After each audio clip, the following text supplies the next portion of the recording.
Welcome into the Loochador Podcast as Texas A&M does defeat Arkansas 45-42. This is brought to you by Academy Sports and Outdoors, and they honor the military and first responders for all that you do. And from October the 19th through November the 11th, they're showing their thanks with 10% off at your local Academy store and online at academy.com/discount. Exclusions do apply. Billy Liucci. What up, Nuño? So, thank goodness we are talking about a victory. Yes. Whew.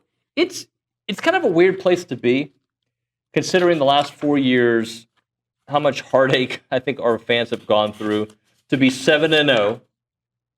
And by the way, I don't think the defense played well against Arkansas. Okay, I'm not giving them a pass. Even Coach Elko said it wasn't up to the standard, right?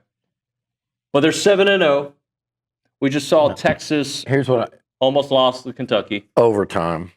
Right? Should have lost. Miami loses to Louisville. Texas Tech loses. Right? So you're 7-0. And you've won different ways every week. Here's what I'm not going to do. What are you not going to do? I'm not going to let message boards or angry, people frustrated in games, which I was too, like we all were. Let people text me and dictate, I'm not saying you're doing this, and dictate how I'm supposed to sit here and describe this win or enjoy it or call it a good win or a great win or a bad win, whatever you want to call it. Like, I'm going to tell you what I think, and I'm not going to be beaten down by negativity after a game like that. And if you're negative about this, I promise you're in the minority. I've seen all the comments. It is perfectly fair to look at this defensive showing and say, man, that was not good. And they are fortunate they didn't lose that game because of the way the defense played tonight. That's fine. But it in no way is anything we saw tonight a negative other than to say, man, that's 2 games out of 7 where the defense has been cut up. It's 2 games out of 5 against group of 5 or power 4 opposition. But that was worse than I thought in terms of the chunk plays but I expected a shootout. I expected Arkansas's offense to give A&M a problem. What did I tell you, David? I thought this was the toughest offense to stop that A&M will have played this year. And it might be the toughest that they play in 12 games offensively. On a night when we saw Texas score 1 touchdown against Kentucky on a 5-yard field, and Missouri, as we're sitting here, is locked in a 10-7 fourth quarter game at Auburn. And then you go LSU and South Carolina. This might be the most explosive, most difficult to defend offense that A&M plays this year. It's probably them or Notre Dame. And they got gashed. But you know what they did? They gashed back. They gashed back. And, man, we've all watched A&M football so long. You knew the dangers of this game. Here's what you went through. On the year that you're 6-0 and you're going up there and they fired their coach, wouldn't that be just the one time that Arkansas bites you? For all the misery and heartache you've caused them over the years, wouldn't that be the one time that they get you right as the series ends? In Bobby Petrino's first game back, who was 4-0 against A&M, in Fayetteville, which is a tough place to play, in a wild weather delay. You know what the Arkansas series is like. With a damn former Aggie tight end scoring a touchdown in the fourth quarter in Jaden Platt. Like, there was a million things kind of going into that one that, and by the way, this is an Arkansas team that is now 2-5. They lost because I'm not making them, they are not that good, okay? Their defense stinks, and thank goodness they do. And that's why A&M, the Aggies did exactly what you had to do. They played damn near perfectly on the offensive side of the ball, and we're going to get to that. Arkansas lost to Memphis running out the clock to kick a game-winning field goal. They lost to Ole Miss because they fumbled going in for what would have been a game-winning touchdown. I think they were getting up inside the red zone and going up and down the field. They lost to Tennessee 34-31. a game ago, right? A week ago. And they got blown out by Notre Dame. But this has been just a really hard luck team that's been in every game. And I say they've been in every game until the final minute that they've played except one. And the Petrino thing, it was all, this was a dangerous game, and then you factor in that weather delay. And man, A&M had to answer the bell time and time and time again.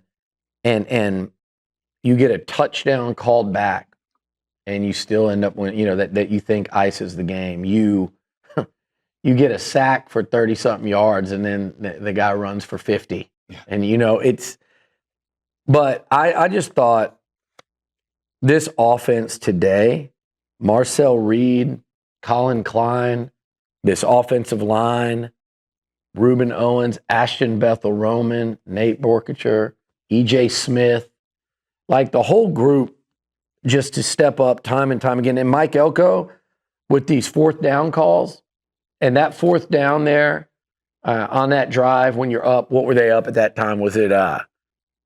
They were up, it's 45, they were up 38. Wait, was it 38-34? No. Yeah, 38-34. You're up 38-34 with what about, was it under 10 minutes left? And you face a fourth down on your side of the field, and you go for it. Like, that is the call. That is a head coach that says, we believe in our offensive line. I believe in my quarterback. I believe in this team, and we're going to try to win the game right here. And if we don't get it, we're still going to figure out something. We're either going to finally get a defensive stop, or there's enough time that we're going to get the ball back and score. The decision right there, and I'm looking for the play. Here it is. You had 4th and 1 from your own 34. Yep. Up 38-34 on the road in the fourth quarter against an offense that you couldn't stop. And the head coach says, we're going to go for it. And what a freaking run by E.J. Smith. That play was blown up and dead. It looked like Kentucky trying to score just now on the goal line. It was blown up backwards. Yep. E.J. Smith saved the day there on that run.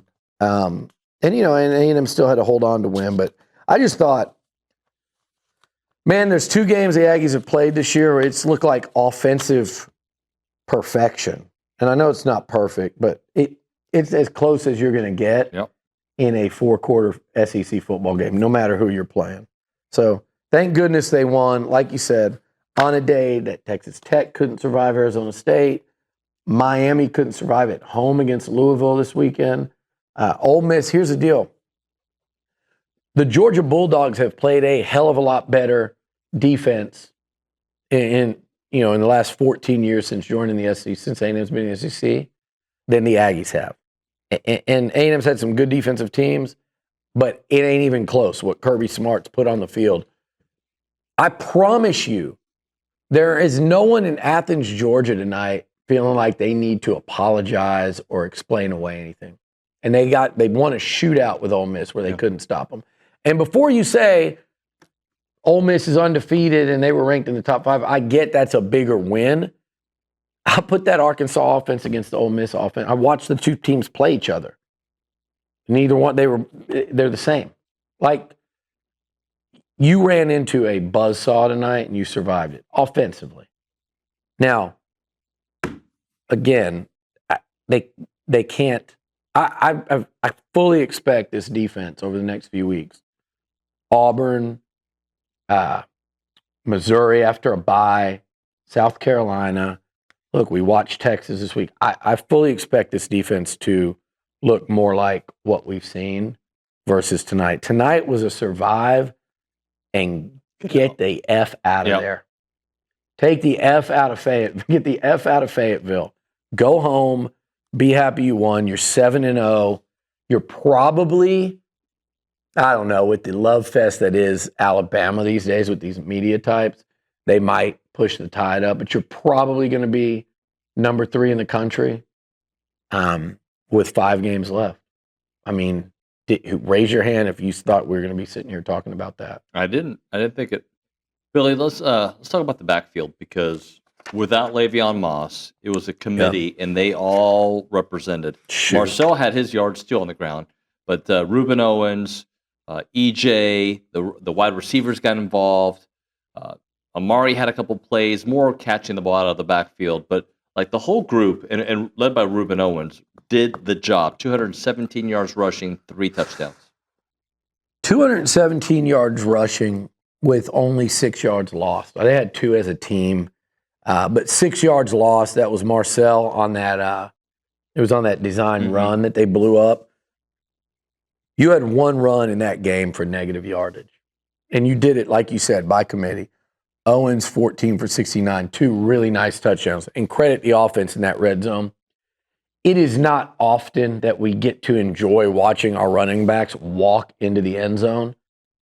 Usually it's like a complete fight. But he did it back to back. Reuben walked in twice in the second half. EJ Smith walked in. They got the holding call there.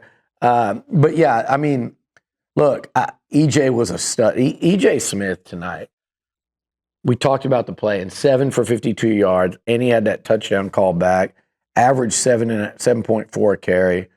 The runs to the receivers again, 27 yards on 3 carries by the receivers. Those are big time plays. Morrow got, he had he had a 6-yard run there. So, I mean, really Reed and Reuben. I mean, EJ and Reuben. And then the other thing is, if they don't call that hold on Basantis, which, look, I get, again, like, okay, that's holding, that's fine. What you don't call on Cassius Howell in a night, and then you call that in that moment, and it's a 55-yard touchdown run that puts A&M up by 17, and the game's over, and we're talking about Reed with 100-plus rushing and, about 300 passing and 5 touchdowns. And then it's even more impressive offensively. But, yeah, the running game, David, and the O-line, I mean, Marcel wasn't sacked. They gave up 1 tackle for loss on the game, right? Am I wrong there? I think you're right. Should be 1 tackle for loss in the whole game. 2. 2 for 6 Well, yards. but one of them, I'm not sure one of them wasn't that, 2 for 6 on Marcel. I guess he had a 1-yard loss and a 5-yard loss. Two tackles for loss the whole game. And a total, again, like you said, of 6 yards.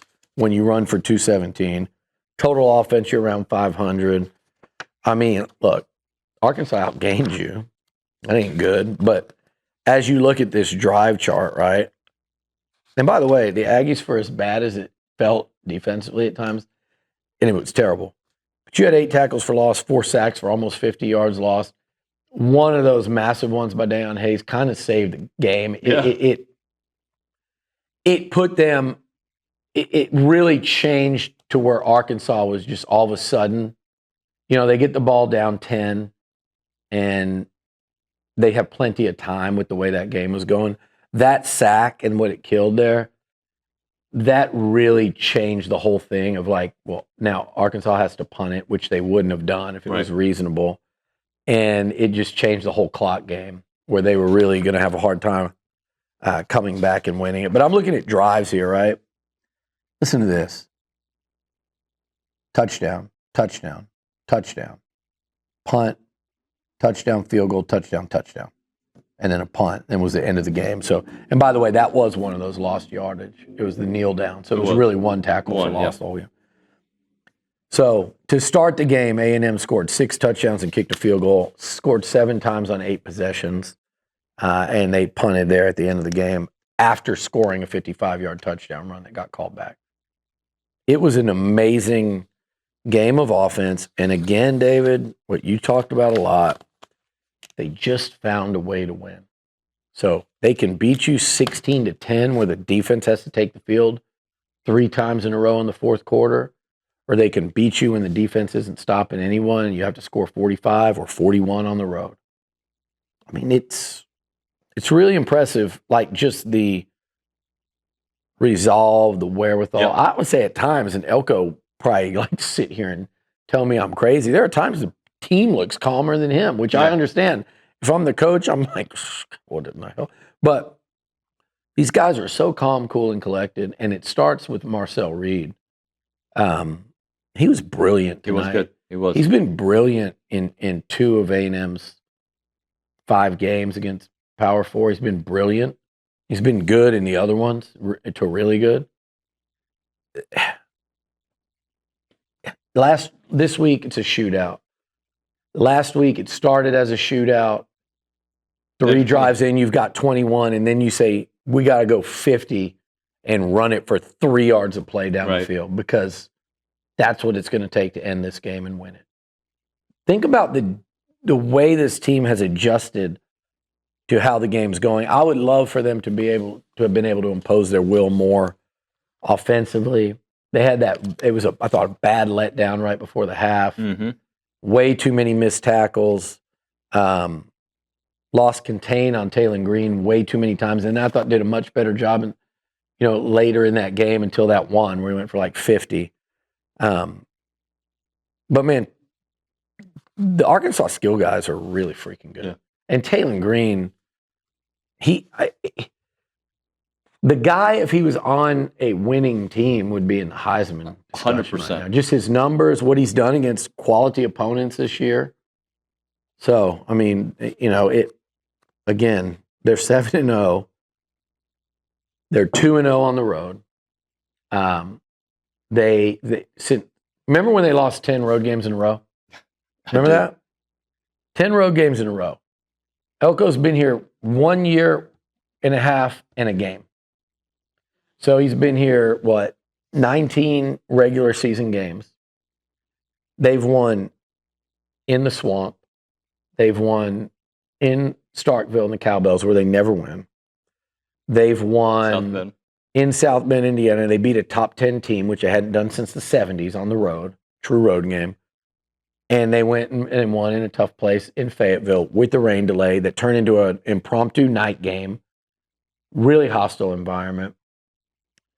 And now they got to go win in Baton Rouge, which they haven't done since I was in college. 4-2 on the road in the SEC with Elko. Yeah, and now they got to go win in Baton Rouge, which they haven't done since I was in college. And you know what?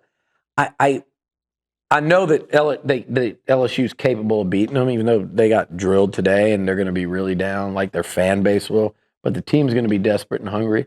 But I'm okay with that, because you have to believe in this team at this point.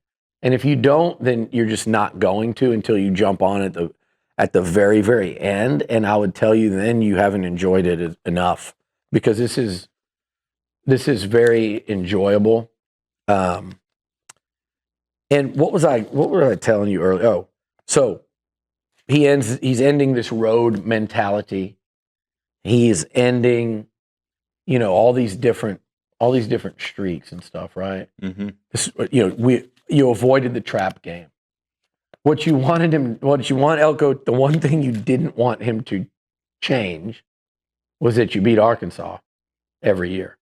So that's 13 of 14 in the SEC. Texas A&M has tortured this program and this fan base, and I'm sure the Arkansas Razorbacks, friends of mine that I know up there, they do not want to see Texas A&M for a long time, and at least they'll get a break from them for a couple of years here.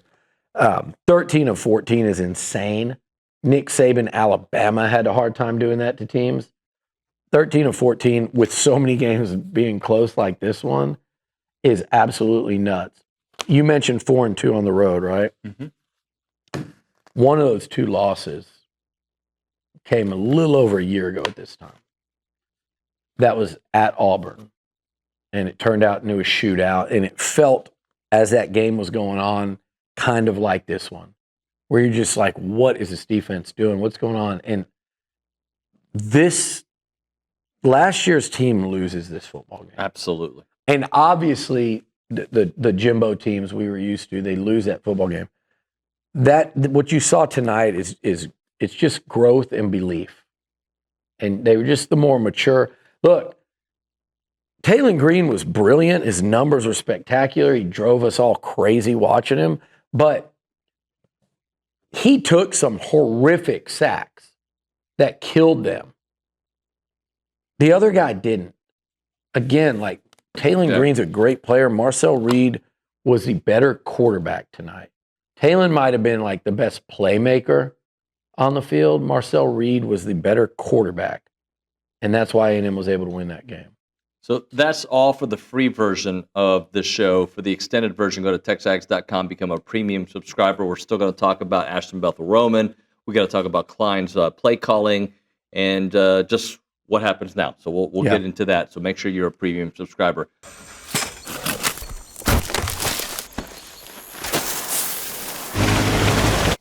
The hardest part? Sitting still.